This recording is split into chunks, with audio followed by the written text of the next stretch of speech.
I was born in Turkey, brought up in England, lived years and years and years in Argentina, and 8 years here in Canada, in Montreal. Years and years, because I'm a dinosaur, I'm probably older than you all are. And well, being born in a city that's called Istanbul, which unites Asia and Europe, and I was born in the Europe side, so I'm a European Asian. And I've always had this duality. It's like, oh, where do I belong? It really comes with the city you're born in. Anyhow, so at 8.5 years old, they took me to England, and then things happened from England. I ended up in Argentina and here. So at the end, it's not always, we talk about refugees, and it's terrible, people go through. And sometimes we wander around, we don't choose really where to go. Sometimes it's circumstances that happen to us, and either you rebel or you go with the flow of the water. And well, that's I believe that's how my life has been.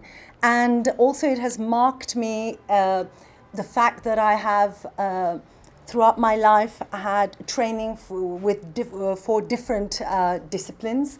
I started off with dance, classical dance, since I was very young. And in England, I went to a ballet school. That was my training. Then I was told that I would never be a ballet dancer because my hips were going to be too big, too much this, too much that. Out. So I went on to drama school. And I love that. And I still continued with dance, but more in theatre. And that's what I received. And I also did music at the same time. And arriving to Argentina, of course, and married with an Argentinian man with a baby, I didn't speak the language. So you have to adapt. I cannot immediately do theatre because I didn't speak Spanish. So sometimes it was the circumstances that made me use different disciplines to express myself. And I think we're like most of you here, do we really have to stick to one thing? I really believe in expressing yourself the way you want to, with the tools that are possible at that moment. It could be music, it could be theatre, it could be dance, just bringing all that together. So, it's going so quickly. Oh my God, 2 minutes. So, my 2 minutes, I forgot because I was just concentrating on everybody else. Something wonderful happened here. I rediscovered my own culture, meaning I went back after 32 years. I went back to Turkey in 2011, fell in love with everything, fell in love with the music. My family never really listened to Turkish music or anything. I got a grant from the government here to study. And then I suddenly had this question. I said, what am I doing? I'm doing Argentinian music here in Montreal. And also, I have songs in English. I don't sing them. And I want to be able to bring everything together. Who am I? Who am I? Am I Argentinian? Am I Turkish? I don't really feel very Turkish all the time. But am I English? Because I was brought up in England. England made me. So it all felt like it all sort of came together here. And I said, I am all those things. That's what we are. All these layers. I am Turkish. I have this Asian side. But I do have Britain. And I do have South America. I love South America. When I speak Spanish, I feel South American. The languages make us, the way we are.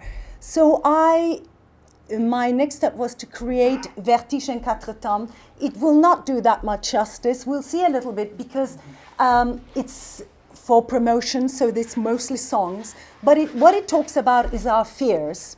There are monologues, which you will not see here. It is in 4 languages. It is in Turkish, Spanish, English, and French, with arrangements and also my own songs, where there are monologues about my country, my countries, the countries, about coming all together and about our fears to go towards changes.